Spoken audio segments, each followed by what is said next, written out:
En fait, avant d'aborder un sujet, une nouvelle passion pour la prière, j'aimerais vous poser une question. Est-ce qu'il y a quelqu'un ce matin qui a un problème avec un œil ou des yeux secs? Parce que si c'est le cas, j'aimerais qu'on prie pour toi ou pour vous, peut-être tout à l'heure, à la fin de ce message, parce que vous avez besoin de quelque chose, vous avez besoin de la guérison. Sinon, peut-être, il s'agit d'un de nos proches. Donc, peut-être je vais répéter ça à la fin. Mais si vous avez des yeux ou un œil sec, on va prier pour vous ce matin. Le confinement. Quelles sont les choses que vous avez vécues ou apprises pendant le confinement? Pour moi, par raison de réduction importante du travail pendant ce temps-là, je me trouvais avec beaucoup plus de temps pour lire, pour réfléchir et pour prier. Et une de mes prières était et est, Seigneur, que veux-tu faire ou transformer dans ma vie, dans nos vies et dans l'Église, alors qu'on sort de ce confinement? Et pour moi, la réponse, une des réponses, était avoir une nouvelle passion. Une nouvelle passion pour plein de choses. Par exemple, ceux qui ne connaissent pas Jésus, ce que la Bible appelle les perdus. Une nouvelle passion pour les pauvres, ceux qui n'ont rien. Une nouvelle passion pour le trésor de Dieu, c'est-à-dire le peuple de Dieu. Une nouvelle passion pour la présence de Dieu, le Saint-Esprit lui-même. Et aujourd'hui, une nouvelle passion pour la prière. J'ai relu, pendant le confinement, ce livre, Le Réveil, un peuple saturé de Dieu. Et j'avoue que je suis profondément interpellé par notre gros besoin d'un réveil spirituel en France, et d'ailleurs en Europe de l'Ouest et partout, et l'importance de prier dans ce sens-là. Je vous donne un exemple. En 1948-49, dans une île au large de l'Écosse, l'île de Lewis, l'évangile était opposé dans un village et peu de gens venaient à la réunion de prière qui a lieu chez un fermier. Et alors qu'il prie, je dois dire vers minuit, on demande au forgeron local, qui jusqu'à ce moment-là s'est tué, que lui, il prie. Et le forgeron prit la parole, prend la parole, il prie avec une passion pendant une demi-heure. Et à la fin, il prie. Éternel, ne sais-tu pas que c'est ton honneur qui est en jeu? Tu as promis d'inonder la terre sèche, mais nous ne le voyons pas. Je prie que tu tiennes à ta promesse.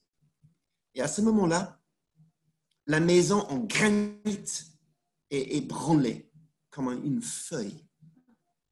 Et d'abord, ils pensent que c'est un séisme, un tremblement de terre. Puis ils se souviennent de Actes, chapitre 4, verset 31. Quand ils eurent fini de prier, le lieu où ils étaient assemblés trembla. Ils furent tous remplis du Saint-Esprit à annoncer la parole de Dieu avec assurance. 2 heures plus tard, 2 heures du matin alors, la réunion est clôturée et sortant de la maison, ils trouvent que tous les gens du village sont éveillés, sont dans la rue en train de chercher la présence de Dieu. Le réveil arrive sur cette île-là. Le réveil vient comme le vent. Alors, c'est-à-dire quand Dieu le veut et comme Dieu le veut. Mais en fait, de notre côté, si on regarde l'histoire de l'Église primitive, l'histoire de l'Église pendant les siècles, c'est presque toujours lié avec la prière persistante et ardente de son peuple, c'est-à-dire vous et moi. Donc la question pour aujourd'hui, que nous dirait Dieu pour ce temps de déconfinement et de reprise d'activité?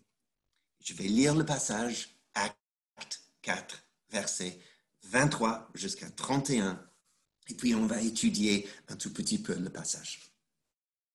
Acte 4, 23. Sitôt libérés, Pierre et Jean se rendirent auprès de leurs amis et leur racontèrent tout ce que les chefs des prêtres et les responsables du peuple leur avaient dit. Après les avoir écoutés, tous unanimes, se mirent à prier Dieu, disant, Maître, c'est toi qui as créé le ciel, la terre, la mer et tout ce qui s'y trouve. C'est toi qui as dit par l'Esprit Saint qui s'est exprimé par la bouche de notre ancêtre David, ton serviteur, pourquoi cette agitation parmi les nations? Et pourquoi les peuples ont-ils conspiré pour rien?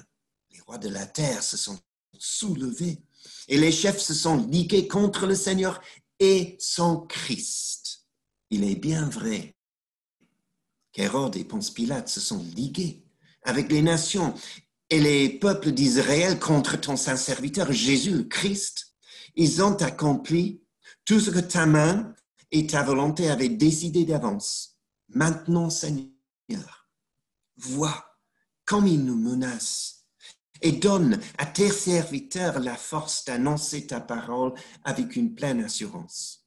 Étends ta main pour qu'il se produise des guérisons, des miracles et d'autres signes au nom de ton saint serviteur Jésus. Et encore une fois, verset 31, quand ils eurent fini de prier, le lieu où ils étaient assemblés trembla. Ils furent tous remplis du Saint-Esprit et annonçaient la parole de Dieu avec assurance. Bon, c'est parti pour une petite étude de ce passage. Pierre et Jean étaient en prison. Pourquoi? Pour avoir proclamé la résurrection de Jésus. Ils viennent d'en être libérés, d'en être relâchés. Et là, ils racontent les menaces fortes des prêtres et du peuple, surtout quand on voit dans verset 18, la défense de parler ou d'enseigner au nom de Jésus. Ils vivent un temps de pression, d'opposition et persécution. Et la crainte pouvait les paralyser à n'importe quel moment. Et ça aurait évidemment été beaucoup plus facile pour eux, plus sûr pour eux, pour leur famille, de se sauver, d'abandonner l'évangile de Jésus. Et nous, en France, il n'y a pas actuellement de persécution générale de chrétiens, contrairement à plein de pays du monde. Persécution à cause ou contre l'évangile, le véritable évangile de Jésus, c'est-à-dire, comme il a dit lui-même, je suis le chemin, la vérité et la vie, et nul ne vient au Père que par moi. Jésus résume son évangile. Et cet évangile, moi je trouve, est de moins en moins le bienvenu en France. Par exemple, le monde dit, on doit accepter toutes les religions, c'est-à-dire l'importance de la tolérance. Mais Jésus dit, je suis c'est-à-dire singulier, le chemin. Le monde dit, il n'y a pas d'absolu. C'est le relativisme. Mais Jésus dit, je suis la vérité. Et le monde dit ce qui est matériel est la seule chose digne d'avoir notre confiance parce qu'il n'y a pas de Dieu, le matérialisme. Mais Jésus dit, je suis la vie. la vie. Et le monde dit, il y a plusieurs points de vue valables, le pluralisme, et Jésus dit, nul ne vient au Père que par moi. Et moi, je crois que si nous proclamions fidèlement, courageusement ce message, cet évangile de Christ, cela pourrait vraiment entraîner la persécution. Et en regardant le passage, je ne veux pas trouver ce qui n'y est pas, mais je vois quand même un parallèle. Pierre et Jean passent du temps en prison. Ils sont dans le confinement, un vrai confinement. Mais sitôt libérés, ils font quoi? Ils vont prier avec leurs amis. Ils ne vont pas en fait convoquer une réunion d'anciens, mais de leurs amis, les leurs, la famille, leurs proches. Du coup, cette prière qu'on vient de lire n'est pas limitée aux apôtres. Elle est faite par les chrétiens ordinaires comme vous et moi, la merveilleuse Église locale. Et si on essaie de regarder la rentrée, la fin de cette année 2020, on ne sait pas évidemment ce qui va arriver avec la COVID-19. Mais pour l'instant, nous sommes sortis, nous, d'un confinement. Et du coup, je prie. Et j'espère que vous priez aussi. Que nous, sitôt libérés, ayons le même désir qu'ont eu Pierre et Jean, de retrouver nos amis, de retrouver la famille, de l'Église pour prier au nom de Jésus pour le réveil. On continue. Tout ça, c'était le contexte de cette prière dans Acte 4. Maintenant, le contenu. Il prie quoi? Versets 25 jusqu'à 30. Nous voulons vraiment prier? On dit oui. Bon, nous devons mieux connaître le Dieu que nous prions. Ce qui est très marquant dans cette prière, qui est d'ailleurs la prière chrétienne la plus longue enregistrée dans la Bible, c'est que même face aux menaces réelles et puissantes, l'Église prend 5 versets pour se focaliser sur Dieu, son nom, sa grandeur et ses promesses, versets 24 jusqu'à 28, et seulement 2 versets pour lui faire des demandes. Souvent dans nos prières, c'est un peu l'inverse. Nous avons une liste de demandes. Et est-ce qu'on se focalise sur son nom, sa grandeur, ses promesses? Pas tout le temps. Les demandes sont très importantes, certes, mais en fait seulement dans le contexte de la louange et de l'adoration, lui d'abord. Donc on voit dans cette prière que d'abord, il rappelle à Dieu son nom et sa puissance. Verset 24. Ils disent, « Maître, c'est toi qui as créé le ciel, la terre, la mer et tout ce qui s'y trouve. » Et le mot grec, traduit ici par « maître », signifie « Seigneur, souverain ». En fait, en langue hébraïque, c'est Adonai. Ça se trouve dans l'Ancien Testament. Et dans la Bible tout entière, Dieu, il se révèle dans une riche diversité de noms parce qu'il veut qu'on sache que son caractère apporte toujours la réponse à tous nos besoins. Donc, vous avez besoin de la provision. Il est Yahvé, Jireh, le Seigneur qui pourvoit. Est-ce que vous avez besoin de la guérison? Il est Yahvé, Rapha, le Seigneur qui guérit. Est-ce que vous avez besoin de la protection, de la délivrance? Il est Adonai, le Seigneur souverain. Et ici, dans cette prière, l'Église fait appel à lui, le Seigneur souverain. C'est lui qui a créé les cieux et la terre. C'est lui qui règne sur toutes choses. Alors, les autorités lui appartiennent et il peut faire avec elles ce qu'il veut, y compris contrarier complètement leur plan. Donc, il commence avec ça. Puis, il rappelle à Dieu ses promesses. Et là, il cite le psaume 2, en versets 25-26, parce que dans ce psaume 2, Dieu avait promis que si les nations et les peuples conspirent ensemble contre lui et contre son Christ, il anéantirait leur projet. Et puis, versets 27-28, ils appliquent la puissance et les promesses de Dieu à leur situation actuelle. Il est bien vrai qu'Hérode et Ponce Pilate, etc., se sont ligués entre les nations et les peuples d'Israël contre ton saint serviteur Jésus, le Christ.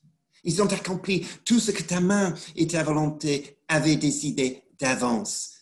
L'Église sait que Dieu est souverain sur toutes choses, que la mort sacrificielle de Jésus a été au centre de son plan magnifique. Il sait, ce groupe, cette Église, elle sait que Dieu restera fidèle à sa promesse. Et alors, il prie que cette promesse s'accomplisse. Et juste un petit point d'application là. Certains diraient que de s'intéresser à la théologie n'est pas si important, pourvu que l'on ait la puissance du Saint-Esprit. Mais l'Église primitive, acte 4, n'y croyait pas. Pour eux, les doctrines de la création, verset 24, de l'inspiration des Écritures, verset 25, de la souveraineté totale de Dieu, verset 28, ainsi qu'une connaissance profonde des prophéties de l'Ancien Testament. Tout cela leur était primordial. Alors, ça s'applique à nous. Dieu veut qu'on soit rempli et de sa puissance et de sa vérité. Il nous en faut absolument les deux rivières, si on suit la géographie lyonnaise, celle de l'Esprit de Dieu et celle de la parole de Dieu. Et alors, maintenant, dans cette prière, ils arrivent finalement à faire les requêtes. Verset 29. Maintenant, Seigneur, vois comme il nous menace. Donc, ils sont en train de dire, ils nous interdisent de parler de Jésus. Comme ça, Seigneur, en fait, il te menace. Il faut que tu agisses pour l'honneur de ton Fils, de ton nom. Voici pourquoi tu dois nous aider. Et voici ce dont nous avons besoin afin de ne pas céder à leurs menaces. Donne à tes serviteurs la force d'annoncer ta parole avec une pleine assurance. Étends ta main pour qu'il se produise des guérisons, des miracles et d'autres signes au nom de ton saint serviteur Jésus. Et là, je vois qu'il demande à Dieu deux choses. Première chose, qu'il leur donne la force de proclamer l'Évangile avec assurance. Tout simplement, Saint-Esprit. Il demande à Dieu de leur donner la présence du Saint-Esprit. Je trouve ça très intéressant. Pierre, par exemple, il a vécu 3 ans avec Jésus. Il allait partout avec Jésus. Il voyait tout. Il s'est fait baptiser dans l'Esprit Saint le jour de la Pentecôte, acte 2. Lui, il a fait des miracles notables au nom de Jésus, acte 3. Lui, il a été rempli de l'Esprit à nouveau, acte 4. Et maintenant, il est rempli de l'Esprit une fois encore, et j'espère que vous savez ce que je vais dire. Si c'est tellement important pour Pierre d'être continuellement rempli de l'Esprit, à combien plus forte raison nous? Veux-tu être une personne qui annonce la parole de Dieu avec assurance dans cette ville de Lyon? Moi, je dis oui, je veux. Et vous? Vous dites oui. Rappelons-nous alors la promesse de Jésus qui se trouve dans Luc 11, verset 13. Si vous, méchants comme vous l'êtes, vous savez donner de bonnes choses à vos enfants, le Père céleste donnera d'autant plus volontiers le Saint-Esprit à ceux qui le lui demandent. Et la deuxième demande, requête, prière, là, qu'il étende sa main en guérissant les malades et en faisant des signes et des miracles. Et tout cela au nom de Jésus, afin que lui seul soit glorifié et honoré. Je vous donne un exemple que j'ai entendu cette semaine. Pendant le confinement, mon frère a prié au téléphone pour l'épouse de son ami. L'épouse s'appelle Sue, son ami s'appelle Alistair. Elle avait un cancer des ovaires assez avancé. Les médecins ne pouvaient rien faire pour elle, si ce n'était d'essayer de préserver une condition stable. Ni l'ami, ni l'épouse sont croyants. L'ami l'a appelé de nouveau lundi, cette semaine, pour lui dire que les médecins venaient d'annoncer que le cancer avait disparu. Waouh! Gloire à Dieu! Et son ami sait que ce n'était que par la puissance de Dieu. Il sait. Il sait que ça passait par la prière.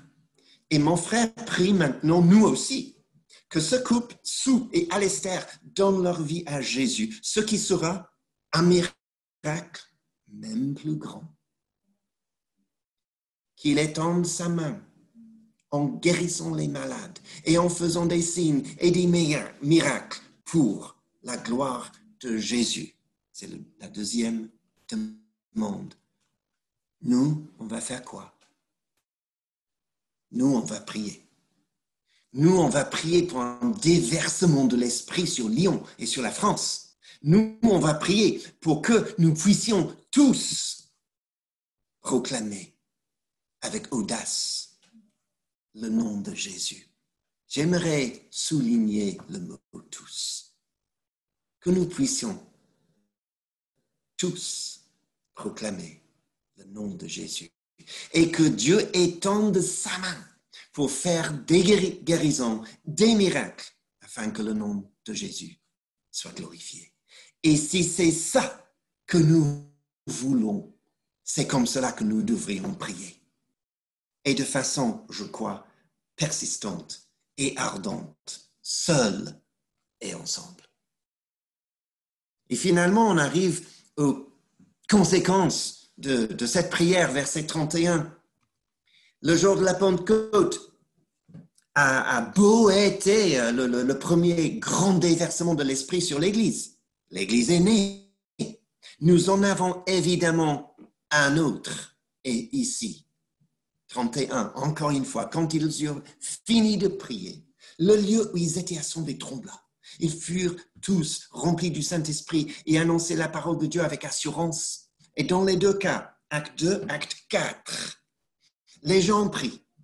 Dieu répond en montrant sa puissance. Les gens sont tous remplis de l'Esprit et par conséquent, ils annoncent Jésus avec assurance. À New York, en 1857, il y avait un grossiste en vêtements qui s'appelait Jérémie Lanfier. Il imprime 20 000 flyers annonçant une réunion de prière à midi, mercredi 23 septembre, sur Fulton Street. c'est le quartier de Wall Street. Après 25 minutes, il est toujours seul à prier. Et finalement, 5 autres personnes sont venues et prient ensemble pour le réveil. La semaine suivante, ils sont plus nombreux. Et le 7 octobre, ils sont 40 personnes. Et en même temps, une panique financière frappe le pays. Certaines banques font faillite, les usines ferment, le chômage monte en flèche et des milliers de gens se tournent vers Dieu dans la prière. Et cette réunion de prière à midi le mercredi devient quotidienne. Elle explose. Et après 6 mois, 10 000 hommes d'affaires se réunissent chaque jour pour prier pour le réveil. Conséquence, en 2 ans, 1 million de convertis se sont ajoutés aux églises américaines. Ça a commencé où? Dans le cœur de Dieu.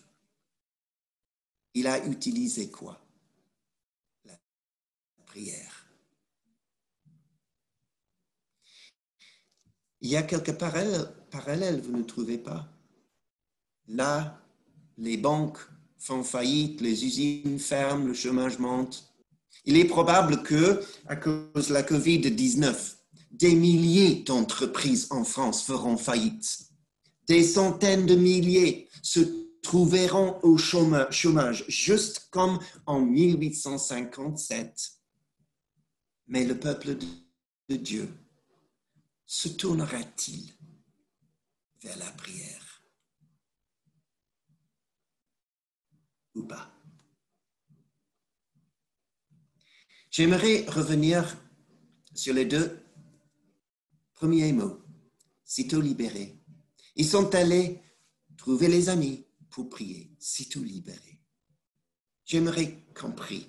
Et dans un instant, j'aimerais demander à Brian, qui est aux commandes ce matin, de nous dispatcher en petits groupes pour justement qu'on prie pendant, je ne sais pas, 5 minutes, 7 minutes, 10 minutes, en petits groupes. Prions. Que la rentrée, qu'on soit en présentiel ou pas, parce qu'on ne sait pas, on espère bien, que la rentrée soit marquée par une nouvelle passion pour la prière dans nos cœurs, et y compris la prière ensemble. Deuxième chose, qu'il y ait un déversement, une effusion, une grande vague de la puissance de Dieu sur l'Église. Parce que moi, en lisant les histoires du réveil, je vois que le Seigneur, il touche l'Église d'abord. C'est en quelque sorte le feu de Dieu qui descend sur l'Église et puis la pluie de Dieu qui descend sur le pays. Qu'il y ait un déversement de l'Esprit sur l'Église pour la gloire de Jésus et pour la cause de ce monde. Voilà. J'aimerais, je pense que je vais prier maintenant.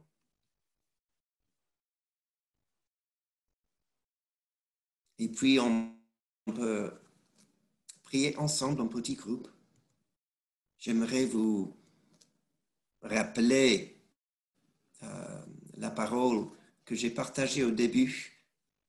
Quelqu'un qui a des yeux ou un œil sec, prions s'il y en a ou parmi nos proches.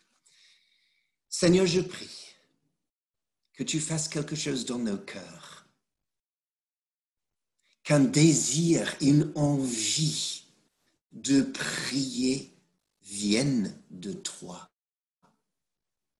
de ton esprit, que nous pouvons toucher un peu ton cœur pour ton monde, pour les milliers, pour les millions. Seigneur, merci pour ce que la parole, ta parole peut nous en apprendre. Aide-nous, Seigneur, à marcher dans les pas de l'Église primitive. Aide-nous, Seigneur, à être inspirés par les histoires merveilleuse tu rêvais pendant les siècles. Et dirige-nous, Seigneur, vers la prière. Pour le nom de ton Fils Jésus et pour la cause de ce monde perdu. Merci, Seigneur. Touche nos cœurs par ton esprit. Amen.